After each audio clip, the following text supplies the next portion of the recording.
The battle for the birds taking place behind me at 301 Langdale Road in Edgewood, British Columbia, has just taken a darker turn. I'm Drea Humphrey with Rebel News, and at our special website called SaveTheOstriches.com, we've been letting you know about the standoff taking place as the Canadian Food Inspection Agency has held a multi-family farm's ostrich flock hostage while we await the Supreme Court's decision as to whether or not they'll be able to go through with their call order based on 2 PCR tests from last year. But today we learned that a hen by the name of Spirit, who's been of grave concern to the farmers who are forbidden from caring for her, has lost her life under the care of the CFIA. Today, I speak with co-owner of Universal Ostrich Farms, Dave Belinsky, as well as one of the spokespersons for the farm, Jeff Gaudry. All right, some of you saw my very emotional video. Quite frankly, I am pissed about what I saw yesterday. Spirit, the hen who had been injured, has apparently been neglected by the CFIA. And we have some breaking news today here. Dave, tell us. They have admitted that Spirit is no longer here. Spirit has been a hen with our group for many, many years. And we do not know if she died of naturally or if they put her down. We'll have a full family announcement here shortly with the whole history of what's gone on with Spirit.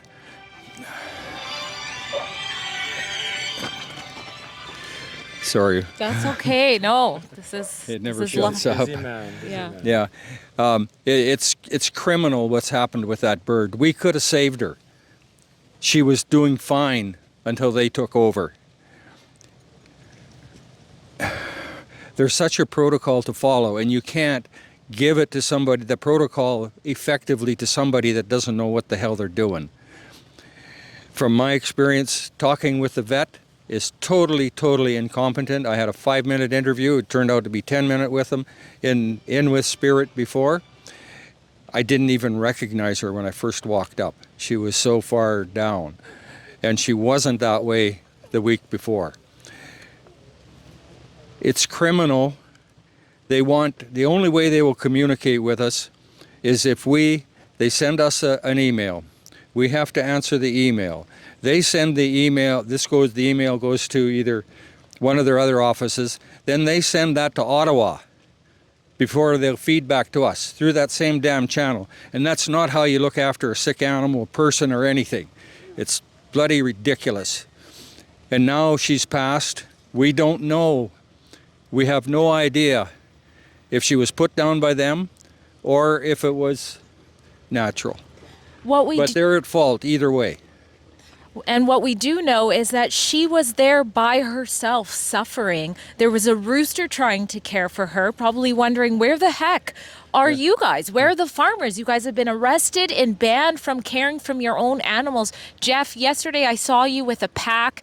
You were giving it to the liaison officers. Tell us about the efforts the farm has been taking to try and treat this bird. The farm's been taking every amicable way possible. The CFIA says use the portal. We try to use the portal. The CFIA says use the police liaison officers. We try to use them. You've seen what we had to do, Drea. We had to make signs. And we had to publicly shame the CFIA, not once, but twice now, to get information from them. The first time, it was to get them to flip the hay. We literally held up a sign and said, flip the hay. Just simply flip the hay. It's half of their nutritional value. They need it. Winter's coming. This time, what did we do? We held up signs and said, we want proof of the condition of this birds. We now have footage. Prove our footage wrong. What happened 30 minutes later, Dave? The email dinged, and what was it? CFI saying, oh, your bird's not going to make it. So it took us, the people, taking the initiative into our old hands to hold the beast accountable. And you know what? I'm sick of that, Drea. Why don't people have faith? Why don't people have trust? That's exactly why. Be a little more transparent, do your jobs properly, and we won't have to do them for you. This is so appalling on so many levels. What were you going to say? I was going to say their reaction, they say that they're the experts. yet they won't talk to us. They want our vet. Karen is the expert in ostrich healthcare in the country.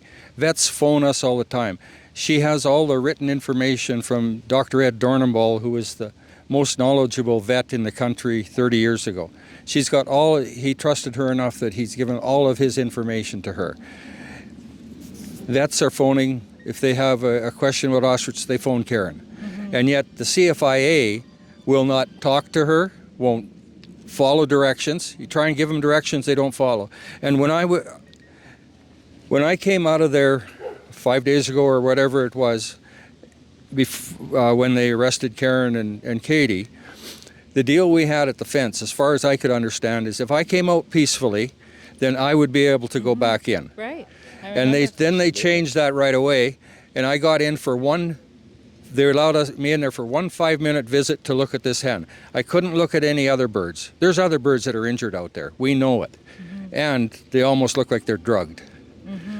But going back to the hen, when I walked in there, Spirit was laying there behind a pile of dirt. And I just glanced there and I said, this hen's going to need looking after too. Look at her condition. And I started to walk to where I thought Spirit was. And they said, no, that's her. I couldn't believe it. She had gone down so much in condition under their care. So that was in 3 days. 3 Yeah. days. She went from walking around reasonably healthy in a recovery program to lying on the ground, not even be able to lift her neck up. So first thing you do is you check, is she hydrated? You grab the skin on the leg and tense, she's totally dehydrated. Look in her mouth, dry. She hasn't had any water. And so I said, where's the feed and water? And they said, well, the water dish is there. And it's a dish about 12 inches in diameter and 8 inches deep. And it had water in it. It was down maybe that much.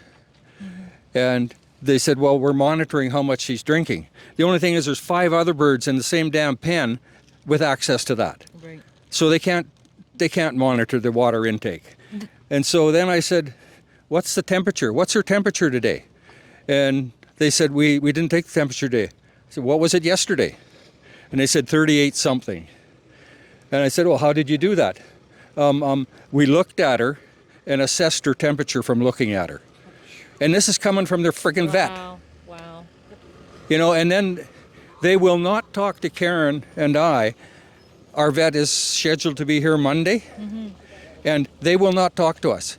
They say, talk to your vet, have your vet phone us, and we will inform him how she died. So we don't know if they put her down or if she died on her own. Well, not only that, why isn't there a vet here 24/7? They've spent millions, probably multi-millions of the tax dollars, and they can't think to have a humane operation. It's not humane to kill healthy animals. Do you know any answer to that? And let the people know how long it took for them to have a vet come in the first place to take a look at her. I'm not sure how long it took to have a vet come here, but going back to when I went in there, I had to put on a PPE suit, and there was 5 of them dressed up in their PPE suits, and I shook each one of their hands, introduced myself as Dave, and and one of them gave me a couple of numbers. They would not give me their name. They would not give me their numbers. They said CFIA. Every one of them said CFIA. That was their introduction. Well, they're blocking your camera so the world can't see what that leaked footage showed the world. Jeff, any last words on this about what you want to say to everybody watching and the CFIA right now? CFIA, do better. The world's watching. We've exposed you. The nature of the beast, the belly, it's open. And we're coming for you. We're coming for you for Canada. We're coming for you for Dave and Karen and Katie. It's nothing personal to the individuals in the CFIA, but this policy, it's done. It's outdated, it's broken, it doesn't provide fruitful results, and it's punishing Canadians, and it's hurting our future, our food security, the well-being of farmers. Enough is enough. CFIA, like I said, we're coming for you, we're exposing you, and we are going to make sure moving forward that other farmers like Dave, Karen, and Katie no longer have to deal with this kind of stuff in the future. The other thing is we want her body. She's been in the family for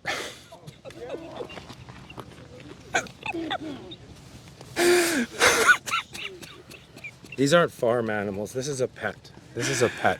What would you do if your dog died, Drea, or your cat died? What would we do?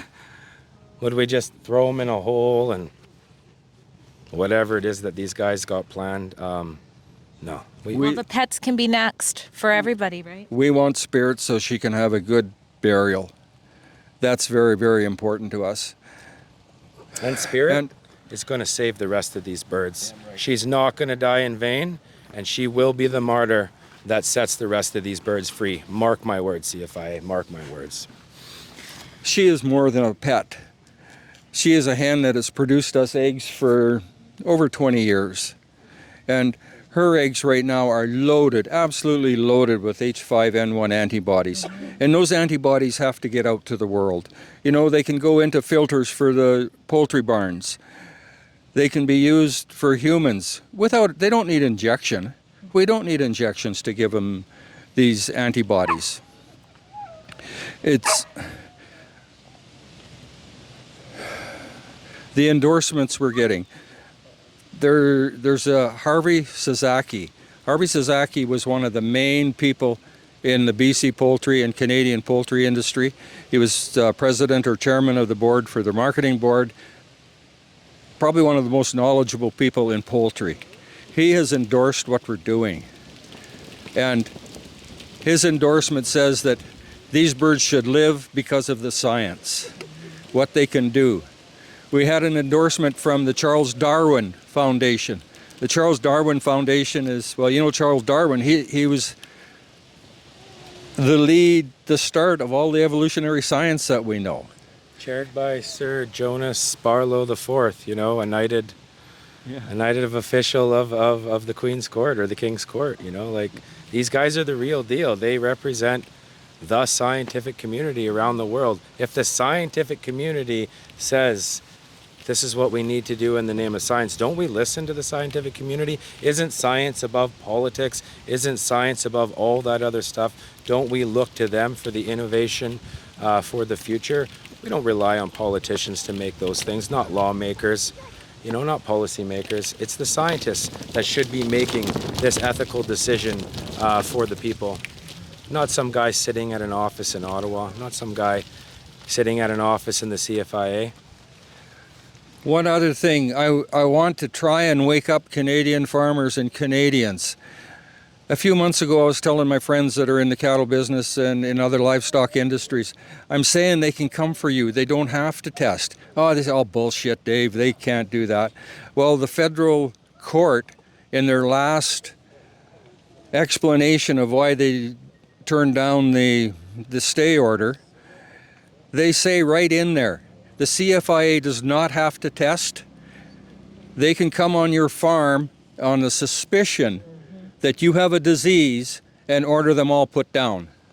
And if they get away with that kind of bullshit on this farm, putting them down, that sets a precedent. And that precedent we can't let happen. We can't let this become normal. That's right, and it will. You wouldn't believe. We had an interview with a lady yesterday, wasn't it, Jeff? Yesterday, yep. Just a heartbreaking story. Her and her husband started a ranch up near Vanderhoof in the 70s. And they built this out of the bush. They're way in the back, nowhere, middle of nowhere. They had 3 daughters. And in 1999, he passed away. And so the mother and the daughters looked after this farm. So you can imagine a widow and 3 daughters out in the middle of nowhere in a country farm operation. They had their cows. They bought a bull from Alberta.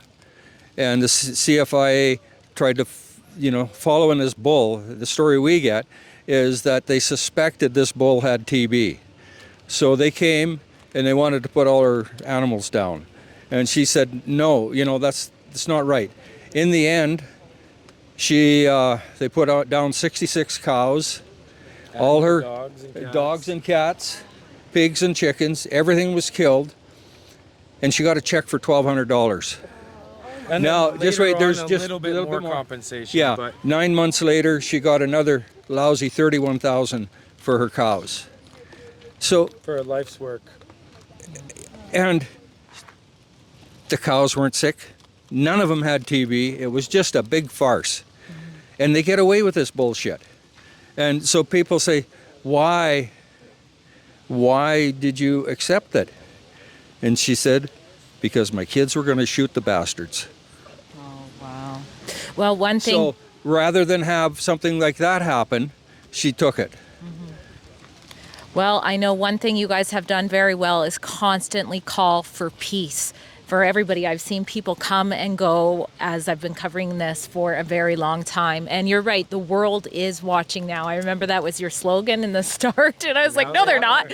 They're actually they're actually watching. The CFIA can try to block cameras. They can try to hide injured hens that they're neglecting, but the people are here. They've got their cameras. Rebel News is here, and we will bring you this story, and everybody will know whether or not the CFIA is on the side of what is actually humane, working for Canadians or working for something else. Thank you so much. One other. Yeah. This is a comment that when they got the search warrants on 3 properties here, Yeah. the center one is where the birds are mostly. On the east one, it belongs to another company, but the quarantine zone is marked in blue on the map. And the quarantine zone marks 3 acres on the property to the west. It's run in conjunction with this property. So it's all in their quarantine zone. And they use that map to get their search warrant. But the RCMP drive through there all the time. Everybody drives through, and this is where carcasses were buried from the original birds. And so this was a hot zone, according to them, a very hot zone. But now they're not using their PPEs. Everybody drives through there, up to the highway and off to Vernon. Nothing is disinfected. It's all for show. It's all show. Tires, theoretically, if it's a hot zone, should be disinfected as they drive out of there. It's really that supposed to be that precise and complex, but And we all not- know it's not. It's only like that when the cameras are on, right? When the CFIA cameras are on, when their auditor's back there staging his pictures, giving those picture perfect shots for their internal auditors to give them the thumbs up that they did a good job. And not a single one of these birds, nearly 400 of them, have been tested. So Not one. thank you so much for, sharing this. Dave Belinsky, co-owner of Universal Ostrich Farms. Jeff Gaudry, who's been working in a lot of roles, mediator and spokesperson. And we will have a full company families meeting and get into more detail on this a little later when Karen and Katie are available. Absolutely. Drea Humphrey for Rebel News. Just like me, I know many of you are angry about what is unfolding at this farm. And that's why Rebel News has our boots on the ground to make sure nothing is done in the dark. If you want to help contribute to our coverage, to be your eyes and ears here, please go to our special website and donate what you can at SaveTheOstriches.com.